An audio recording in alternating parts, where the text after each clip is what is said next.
Lecture de la compilation post-mortem des écrits de Ellen G. White intitulée Tempérance. Chapitre 4. L'importance de la victoire du Christ sur l'appétit. Le Christ savait que, pour mener à bien le plan du salut, il devait entreprendre le rachat de l'homme là où précisément la chute avait commencé. Or, ce fut l'appétit qui fit tomber Adam. The Health Reformer, août 1875. Sa première épreuve porta donc sur ce point-là. Bon nombre d'hommes étaient devenus les esclaves de Satan parce qu'ils s'étaient adressés à leur appétit. Aussi, devant le succès, avait-il cru que le sort de cette planète déchue était entre ses mains.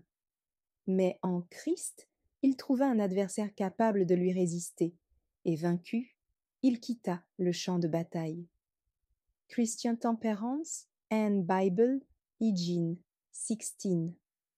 La cause de son angoisse.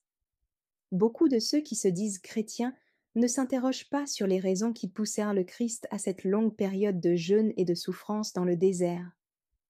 S'il se sentait angoissé, c'est moins parce qu'il souffrait de la faim que parce qu'il entrevoyait les conséquences terribles qui frapperaient la race humaine si l'homme se livrait à son appétit et à ses passions. Il savait que l'homme ferait de son appétit une idole qui l'entraînerait loin de Dieu et mettrait obstacle à son salut. Redemption, or the Temptation of Christ, 50. Victoire en faveur de la race humaine. Pensant vaincre le Christ par une tentation qui s'adresserait à son appétit, Satan vit ses plans déjoués. Dans le désert, le Sauveur remporta sur l'appétit une victoire en faveur de l'humanité. L'homme eut alors en son nom la possibilité de remporter la même victoire. Redemption, or the Temptation of Christ, 46. Nous pouvons, nous aussi, remporter la victoire.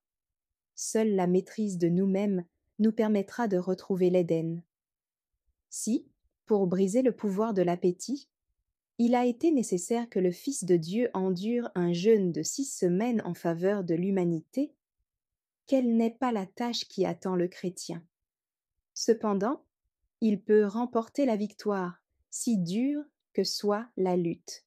Soutenu par cette puissance divine qui résista aux tentations les plus redoutables que Satan put inventer, l'homme pourra, lui aussi, sortir victorieux de sa lutte contre le mal et porter la couronne des vainqueurs dans le royaume de Dieu.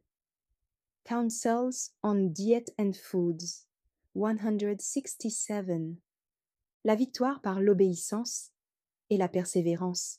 Ceux qui ont vaincu à l'exemple du Christ devront se tenir constamment sur leur garde pour ne pas céder aux tentations de Satan.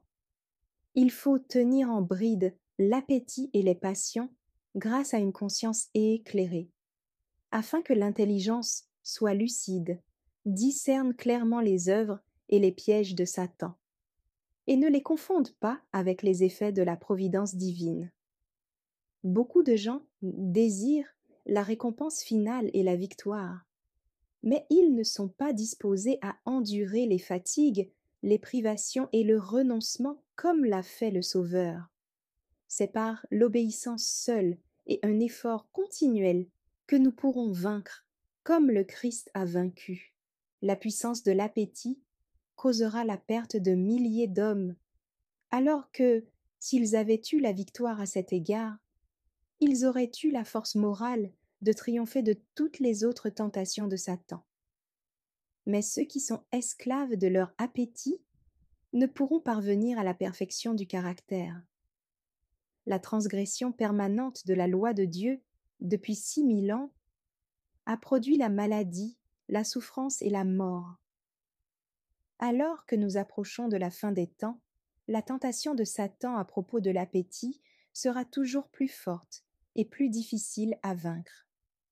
Témoignage pour l'Église, volume 1, 483. 484. Le Christ a le pouvoir de rendre victorieux. Le Christ a reçu de son Père le pouvoir d'accorder sa grâce divine et sa puissance pour que l'homme puisse être victorieux en son nom. Parmi ceux qui se disent disciples du Christ, bien peu choisissent de s'engager avec lui dans la lutte contre la tentation et de remporter la victoire. Chacun se trouve personnellement exposé aux tentations que le Christ a surmontées, mais la force de les vaincre est accordée à tous au nom tout-puissant du grand vainqueur. Et chacun doit remporter sa victoire personnelle. The Signs of the Times, 24 octobre 1874, page 7. Que ferons-nous? Approchons-nous du Seigneur, et il nous délivrera de toute intempérance dans le manger et dans le boire, ainsi que de toute passion mauvaise et de toute méchanceté.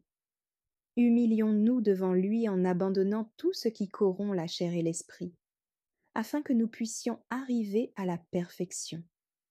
Témoignage pour l'Église, volume 3, 232.